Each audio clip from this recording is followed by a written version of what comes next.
Okay. Is it necessary for God to be perfect? Yes. Why? I feel like God defines. So in order for him to define it, he has to be it? Yes. Fair. If we're going off of what Descartes thinks, he thinks that God is the only true substance, and Okay. for him to be true and absolute, and he has to be perfect if he's the source of all truth. Okay. Being perfect means like there's no flaw in him. He's like never makes a mistake. So if he defines truth, then he has to be perfect to be able to define. Okay, so you would have to be perfect because we're talking about something that is true. Okay. Perfect cannot create imperfect. Right? Perfect can only create perfect. So how do we end up here?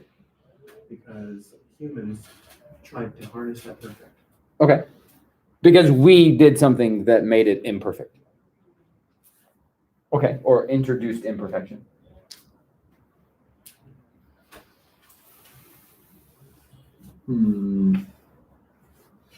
That would mean God's perfect had to have the potential for imperfection.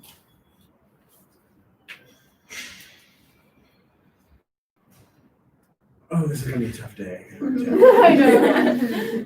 Oh, really? I mean, I think that's true. I think we all would acknowledge that. It just makes us a bit uncomfortable. Go ahead. Okay, this is what I said. Because if God, who rules over everything, commits to do all things, isn't perfect, how can we submit him? He's the one who makes laws and sets the example. So how can we, like, if he can't hold a perfect example, how are we supposed to? And he holds us to the standard of being perfect. Okay. How can we meet that standard if he, the example, doesn't give that example? It's not reasonable for God to expect something of us that he is not. Fair? Go ahead. This might sound kind of stupid, but I'm kind of trying to think out of the box here. Go for it. And it might be true. God doesn't live within the realm of perfect and imperfect.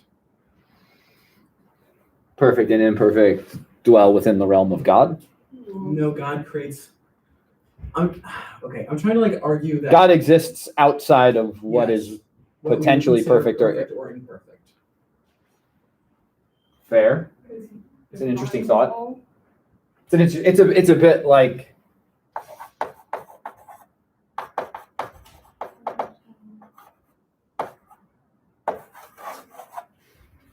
Yeah. okay. Meg? That's not what else I guess, because I just wrote.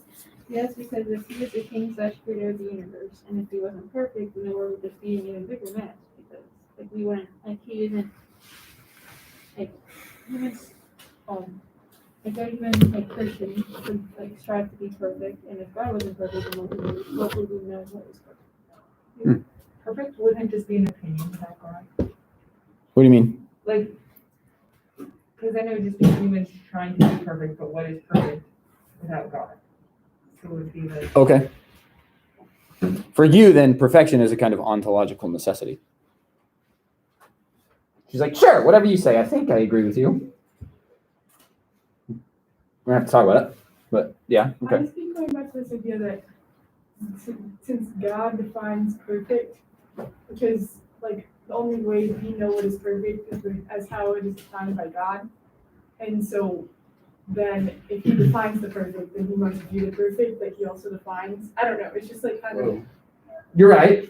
It is the ontological argument from St. Anselm of Canterbury, which we're going to flesh out and talk about when we get to Anselm in second semester. But it's basically this. God is the love by which he loves. God is the grace by which he is gracious. God is the truth by which he is truthful. God is the perfection by which he is perfect. God is the existence by which he exists. Which if you thought the time thing in God's subsuming time for a second was that Anselm's argument means this.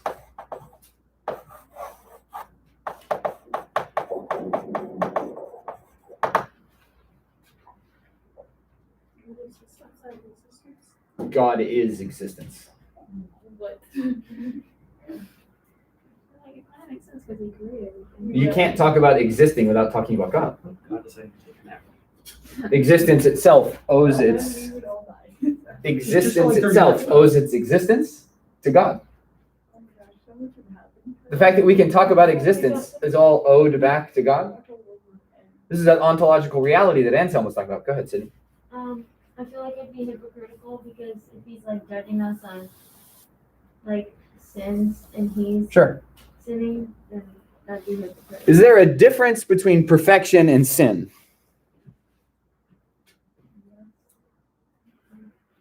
She says hesitantly. I don't think you can. Elle says, no! Explain yourself. Well, without sin, we would be perfect.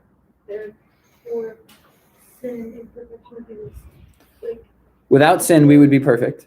right. Did humanity know everything in the Garden of Eden? Okay, so how were we perfect? Because God created us perfect. Okay, so then perfection in that case doesn't mean every good thing. It means what? The absence of a bad thing. No flaw. Oh, okay. I poked at that just to get to a definition of perfection for you. That's all. Does that mean then that God is even better than our definition of perfect? Because not only does he not have any flaws, he is every good thing. So is he more perfect than perfect? We only know perfect because of God. Yeah. Much like we only know existence because of God. It's the same basic paradigm we've been talking about, right? So basically where this group has landed, which you landed here a lot faster than Second Bill did. Maybe it's just because you're more awake. I don't know. Better. Yeah. I wasn't kidding. I mean, I was. I'll let you guys make those judgments. God subsumes what perfection is. Perfection exists within the nature of God. Okay, so that begs this question: what is perfection?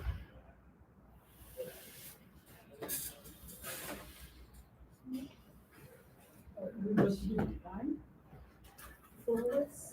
Flawless. Also Okay. having everything good, like everything. Okay. How does the scripture talk about perfection as it relates to human persons? Perhaps without sin. How else? The Greek word for perfection is maturity. Having come to maturity. By the way, it means not lacking. No more development. The development process has been complete. It has been made mature. When you talk about horticulture, it means it can produce fruit. You talk about people, it means they can reproduce. Just throwing it out there. To be perfect, in the Greek sense of the word, is to be mature. To have that process of development complete. Okay. What does Descartes mean? Is it necessary that God is perfect? Yes. Okay. For Descartes, what is his concern? Descartes says, is it necessary? That is not how you spell the word. I can't spell it. I always get ahead of myself with the S's. Is it necessary for God to be perfect?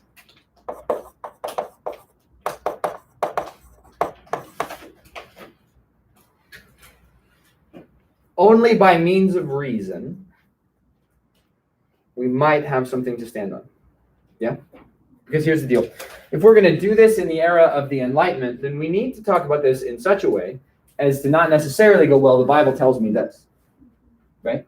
But to use reason as a kind of internal coherency. So we start here. Descartes said that God is the only true substance. Correct? Okay. Things that exist have to have, well, let me say this. Do things that exist have to have an intellect?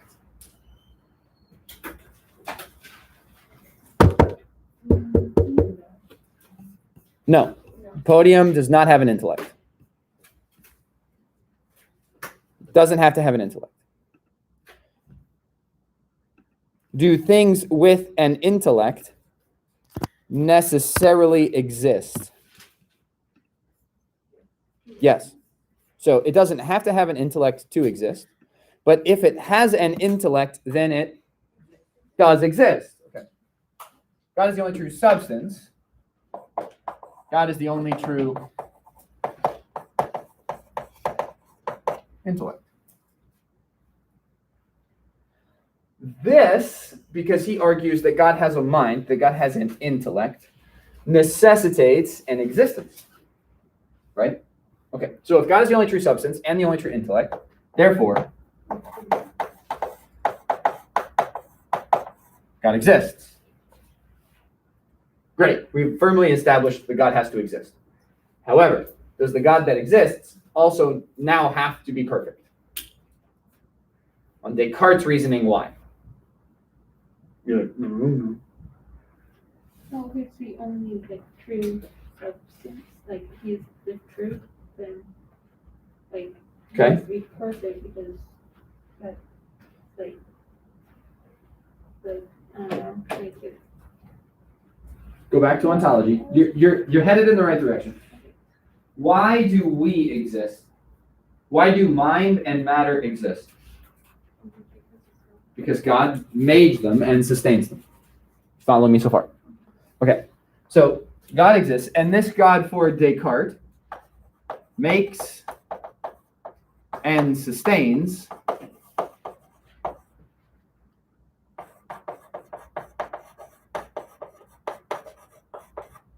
other things. What does that sound like to you? Philosophically, what does that sound like to you?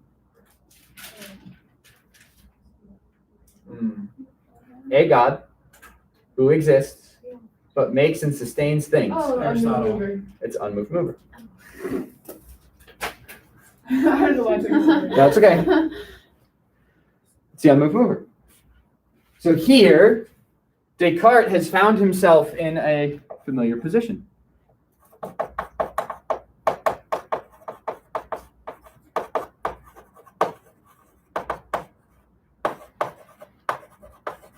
Efficient cause and unmoved mover from Aristotle.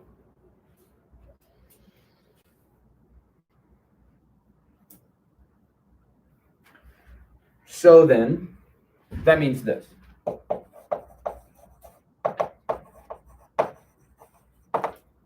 God is cause. Correct? I mean, this is just basic. We're good so far? Okay. But that means that God would be the cause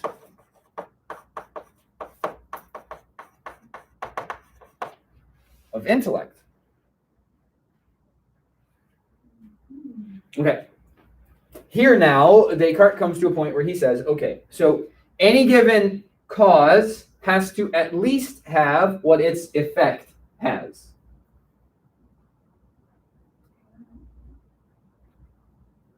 Do you understand my statement? I think Kayleen thinks she does. I think you are like, well, I had it and then I lost it and now I'm trying to find it again. So Kayleen, explain what it means. The any given cause has to have a reason for it causes or whatever the effect of it.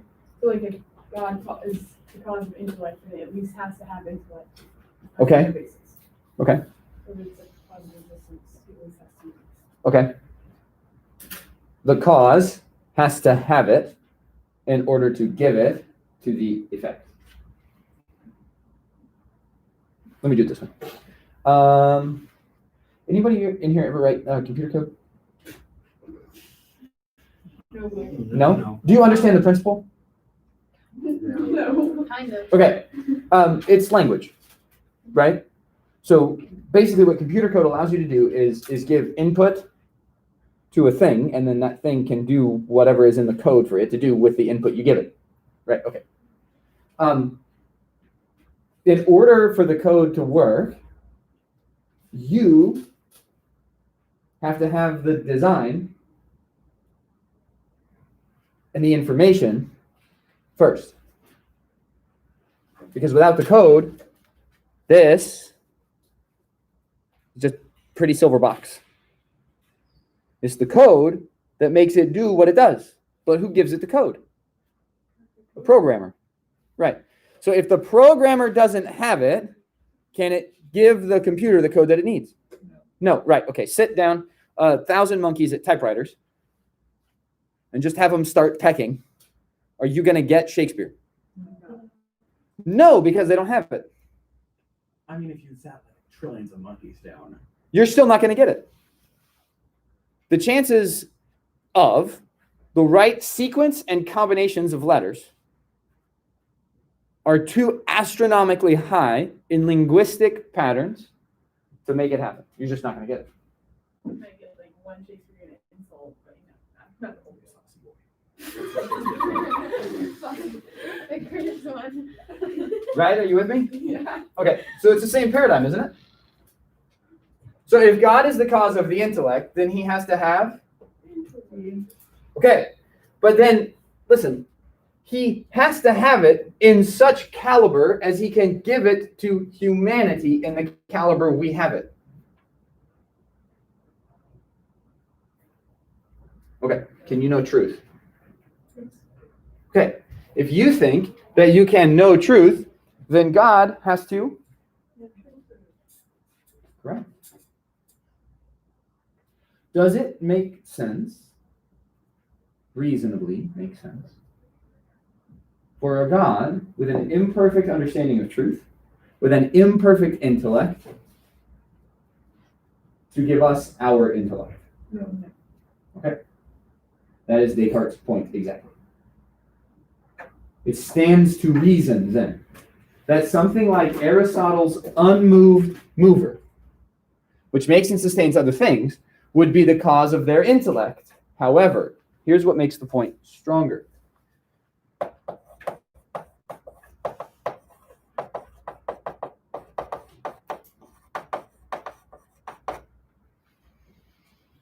God is self-existent.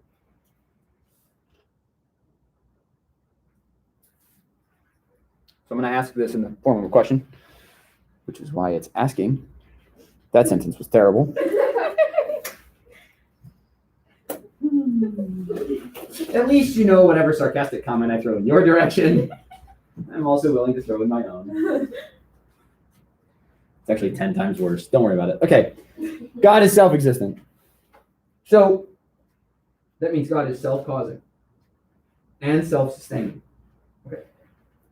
Does a self-causing and self-sustaining God make sense as an imperfect thing? No. Why not? How can it self-cause and self-sustain? How can it self-cause and self-sustain if it's not perfect? It's a valid question. If this God is self-existent, self-causing, self-sustaining, right? And causes, the rest, right? We're really living in the world of the unmoved mover at this point. This is so Aristotelian, it's not even funny. The ironic thing is that what Descartes has done is he's taken Plato's ideas of absolute truth and Aristotle's unmoved mover, and he stuck them in a blender and hit frappe, and this is what's coming out the other end. that sounds like Fun word to say. That sounds like a really See, good nature argument. settles like experience thing. So, hang on. God is the cause of the intellect. God is self-existent, which means God is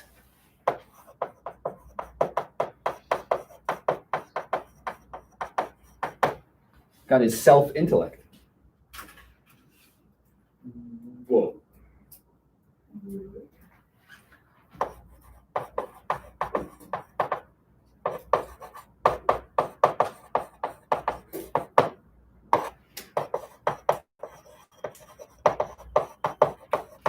God is pure intellect and perception, which is the mark of truth for Descartes. Right? Oh. So hang on. God's the only true substance, the only true intellect. Therefore, he has to exist because he's a pure mind and intellect. And he makes and sustains all other things. So he has to at least have what we have in order to give us what we've got. So if we can know truth, God's got to have truth to some capacity. However, God's self-creating, self-sustaining. Creating is a bad word for that. Self-causing, self-sustaining. Which means God's intellect has to be of such a caliber that there is no flaw or defect in it.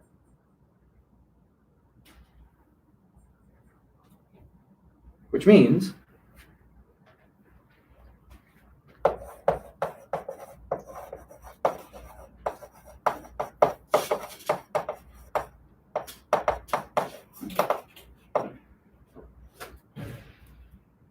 God cannot deceive.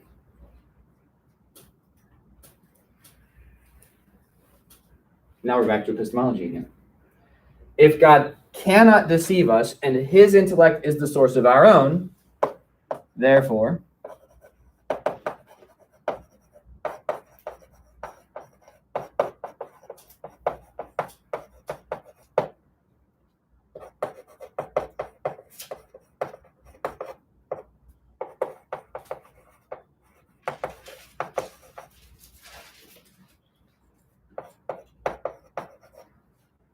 we can know truth via intellect and perception.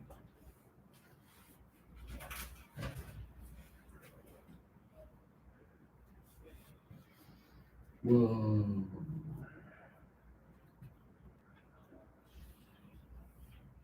We can know truth via intellect and perception. Which means I don't necessarily need... Right. We haven't done anything with sensory experience in this whole conversation. This is all about rationality. This is Descartes' proof. You can have knowledge without sensory input.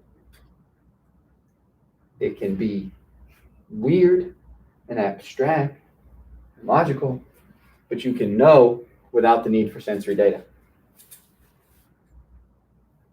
Are you with me on that? Is this making sense to you? So here's what's happened. And Descartes is really weird about this. Basically, that means that ontology and epistemology for Descartes are so intertwined you can't pull the two apart. How do you know that you exist?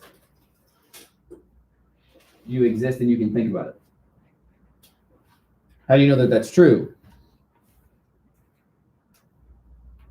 But it all reinforces the fact then that you exist and can know the truth. What? Ontology and epistemology for Descartes are so heavily intertwined that they're virtually inseparable. God is the most perfect intellect, and he's the most perfect will, and he's the most perfect fill in the blank. Because it's ontologically necessary. Because it's ontologically necessary. Because God is self-existent. It's a rework of Anselm's argument that we're going to talk about. But basically, God is the greatest thing that can be thought of. Okay? We're going to talk more about this as we go. We've got a little bit more Descartes to wade ourselves through. I'm going to give you the last 10 or 15 minutes. 15 minutes, okay? To be working on selecting your philosopher and start working on your Enlightenment project. Okay? What does it do? A couple of weeks.